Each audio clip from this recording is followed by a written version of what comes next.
Hello everybody, welcome back to another video. Today, we will be taking a look at the 2023 roster for the Toronto Defiant. They finished the 2022 season with a 12-12 record, -1 map differential. So very similar to Florida here, except for they lost one more map than they won, whereas the Mayhem won one more map than they lost. So another very 500 team from a year ago, but that doesn't really matter because that team is entirely gone. Not a single piece from last year's Defiant roster is returning for 2023, so a very new look roster here for the Defiant. Lots of new pieces. Let's jump in and let's talk about this roster and where it stands at the moment. You can see it here. They have Hydron, Sam, Speedily, Kaluge, OG, Ultraviolet, and Sir Majed. So almost entirely made up of players who played on the American Tornado roster in contenders. The exception being Sir Majed, who does have history with these guys on at least some of the players when he played on Bobby Wasabi. But a lot of these guys, of course, coming from American Tornado, and all of them Overwatch League veterans with a year of experience last year. So let's dive in. Let's talk about this team, my thoughts on them, and where I think they look the best, where I think they could potentially have some problems, and all that fun stuff. So let's start from the top with the DPS line. Hydron, Sam, Speedily. Hydron, of course, last year playing for the Florida Mayhem. Sam with the San Francisco Shock, and Speedily with the Atlanta Reign. And this is a very interesting trio. I think when you look across this team, you can kind of tell where the majority of the play is going to come from in terms of the hit scan role. That is going to fall on Hydron. He is your main hit scan player in this team. He was an incredible Sojourn a year ago. Plays Widow, plays Ashe. Those are kind of his main roles. Those are his best heroes. My understanding is he's not the Tracer for this team. I don't think they have necessarily a Tracer star, much like we kind of said with Dallas over the past couple of years, but you know, they ran it with Sparkle, and Sparkle ran it fine. My understanding is that Sam is the guy to play it on the team for this year, though I guess we'll see. I did not watch the leaked scrims for this team, so I don't know exactly what they're going to be running, but I do know that Hydron on hit scan is probably going to be a pretty much every game player. I don't see him getting subbed out because he's the only hit scan player they have. So it's interesting to see that be kind of this team's position and role. A lot of teams go with two hit scan players. They only have the one. Now, Sam and Speed, they're both relatively flexible. Sam is the more flexible of the two in my understanding. He plays a little more flexible because he's kind of their Tracer. Speedily is mostly known for his Genji and his Echo in particular. So between the two of them, I would expect Sam to be the one to kind of split majority of the time in the event that they need it. But Hydron is their dedicated hit scan guy, and so I expect him to play a lot. And then Sam and Speedily will likely split time depending on what the role is. It's an interesting trio. I think obviously they've played with each other in the past. They also played with Aspire as well before he went to Vancouver. So there is definitely a kind of trio here that has played with each other, but they most recently were the ones that played with each other when Aspire went off to join that Toronto Defiant roster originally back in 2021, I believe. 2021. So very good kind of team here that has a lot of experience, has played very well kind of together in the past. So it's going to be interesting to kind of see where this team goes with this trio. I don't think they need to add anybody else. Like I said, I think that they have the flexibility you need. Hydron's going to be your star DPS player. Sam is very good as your kind of flexible guy. Speedily has his really good heroes as well. I don't think we saw the best of Speedily last year. I think some of that was he joined the team halfway through the season. They added another player after the season. I think they just kind of struggled a bit to get things going as a group. I don't expect that to be a problem this year because these are guys that have all played with each other. They all know each other well. So I expect them to be way more solid and solidified next season with a player that I think just has more general success for that reason, because everyone's familiar with each other, they played with each other, they know each other well. So that's my kind of expectation here for the team as things go forward. I think it's probably the I won't say it's the strongest part of this roster, but I don't think it's I don't really have an issue with this DPS line. This is, to me, a very, very, very strong one that should be one of the best in the league in terms of just talent, right? Obviously, Overwatch League historically has been dominated by players from Korea, but this, to me, is an NA or at least Western super team, right? If you wanted to build a team with the best players you can think of outside of Korea, this is it, right? Like, this is the team. A lot of really, really talented players. And so, their success last year proves that they're still very, very good players, and they get to play with each other again, which I think helps. Plus, I really like their coaching staff with No Hill and Wheats as the assistant coaches and Kasoris as the head coach. I think this is a really good team. So I have a lot of faith in their DPS line, and I also have a lot of faith in their support trio of OG, Ultraviolet, and Sir Majed. Like I said, Sir Majed does not have the American Tornado history. He didn't play on American Tornado, but he did play on Bobby Wasabi before he joined the Florida Mayhem. And that Bobby Wasabi roster was also where OG played. It's where Kaluge played for a time.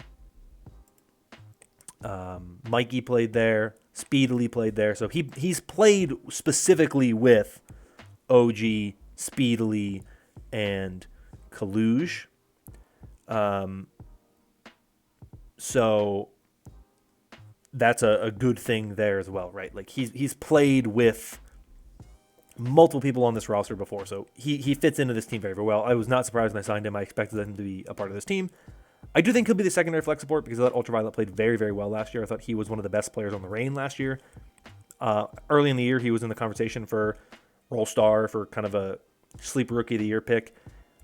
He did kind of slow down a bit as the year progressed, but I do think he had a very, very good year, and I think he is probably their primary flex support alongside OG as the main support. If they go to a double flex support meta, I think you're really, really in a good place because Sir Majed and Ultraviolet both looked really good last year. I talked a bit about Sir Majed in my Florida Mayhem video and how I felt that RuPaul was was the safer player between the two. He, I think, was the more mechanical player with Sir Majed. I think Sir Majed was better with the mechanics. I think he kind of is a much better fragger, but he made some kind of positioning mistakes that that RuPaul didn't make as often.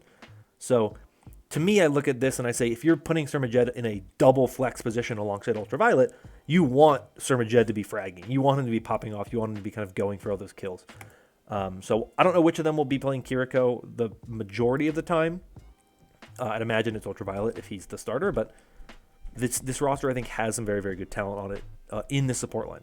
I am a big fan of these players. I think all three of them had really shiny moments last year. Obviously, OG Ultraviolet played together last year. They played together in American Tornado. They have a lot of history with each other specifically. So that, to me, is the best line here. I think those two are the players that I expect the most from. I expect the most play time out of those two. They have the most history as well with the rest of the roster. And I just think in general, they're probably the two stronger support players. But Sir Majed is a very, very good part of this roster and is a key part to the flexibility that this roster has.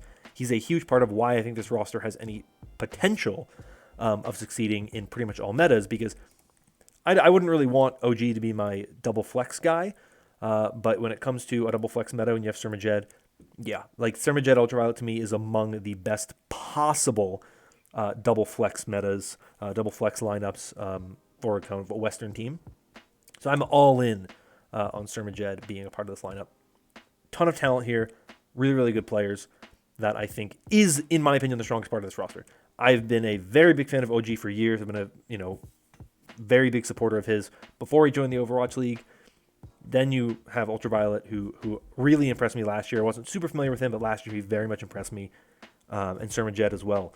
Not a perfect player, but I think a player who at least was very, very good mechanically. You can tell that he has tons more potential to kind of even meet than we've even seen him hit yet. So another player I'm very, very interested to see as we get into the potentially great kind of season for this Defiant roster. This to me is arguably the best roster we've ever seen from them, so I'm very excited to see them play. Final part of this roster is, of course, the tank line, and they have Kaluj here is the only tank on this roster.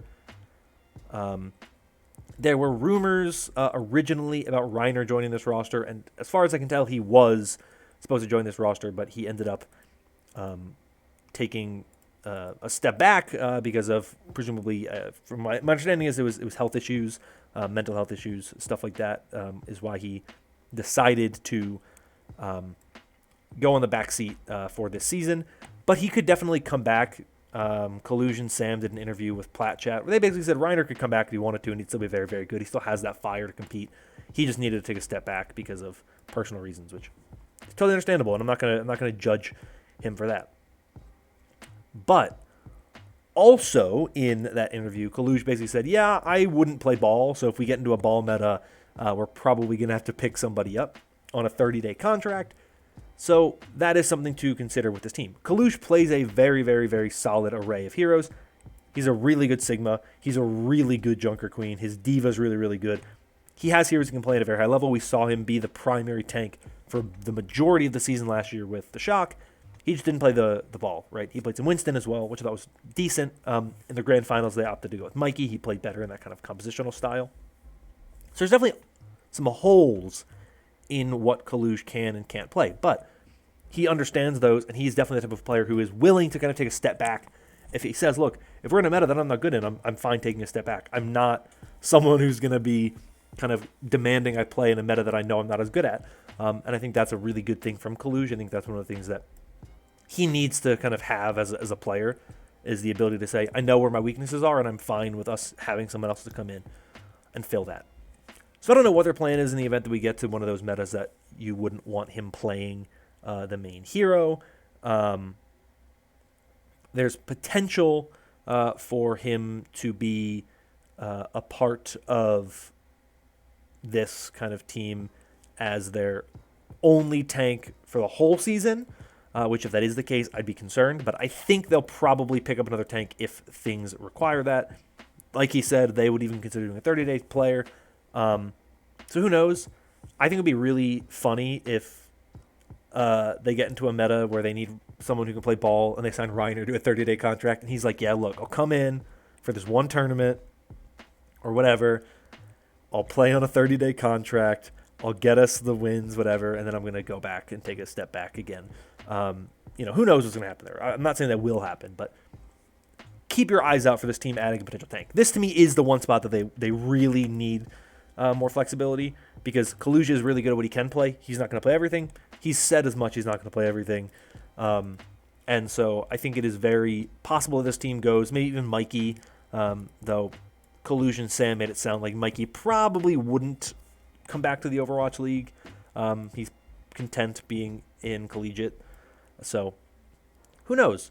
But what they can play on this roster with the tank line of Kaluj, they will look very, very good. He's arguably one of the best Sigmas in the world. If they get to a Sigma meta, this team's unbelievably good. It's ridiculous, right? This is a team that on Circuit Royale, they'd be really good, right? Like, anytime they can play Sigma, they are incredible. Because Kaluj, he is actually unreal on Sigma. And it was one of those things last year with the Shock where in the playoffs, anytime the Shock got to pick Escort, they would just say, okay, we're going to go to Circuit Royale, we're going to win. Because they had one of the best Sigmas in the world, they had incredible hitscan talent. So that is how you know this team believes in Kaluj as a player. And you know his talent is there when one of the best coaches in the history of Overwatch would say, yeah, I want to put Kaluj in on Sigma every chance I get because we will win that map every single time, pretty much. So I'm very, very, very high on Kaluj as a player. He has limitations, but I think that generally speaking, he'll be fine. If they need to bring up in another player, I think they will. Who knows what exactly they'll do, but this is a team that I feel very, very strongly about. I think this is a very good roster with a lot of really talented pieces on it. Players who've played together for a long time, players that know each other very well. So I do feel very confident about this roster's ability to do well.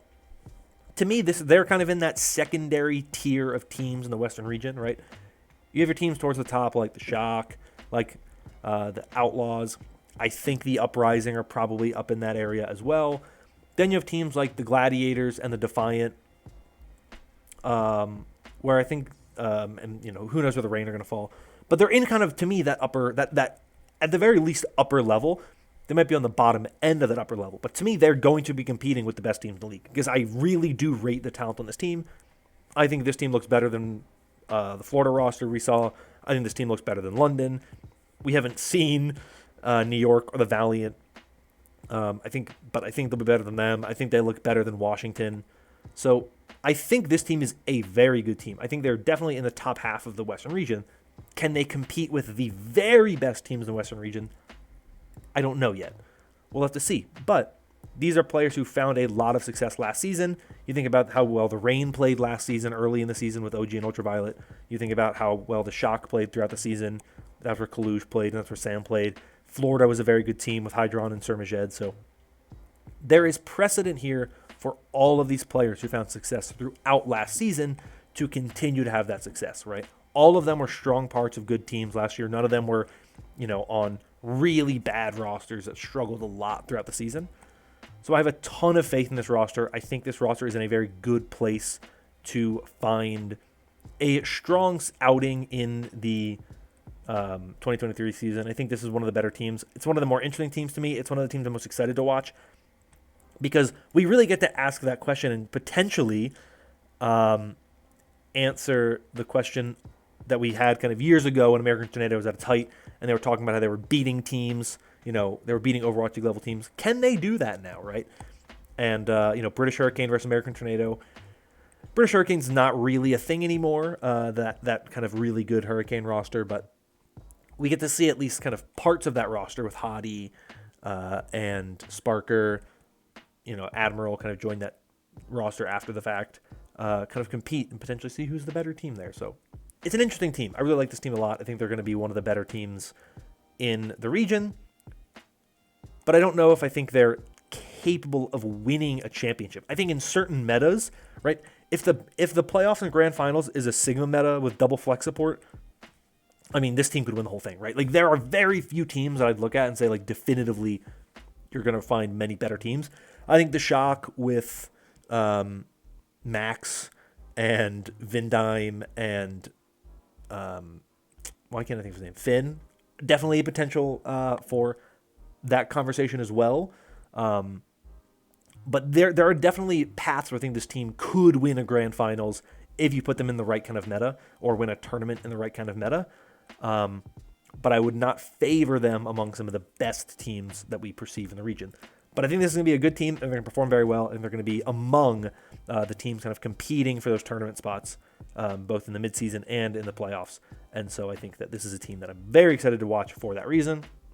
And so, to me, this team gets a solid A in kind of a ranking for where I think they're going to kind of look.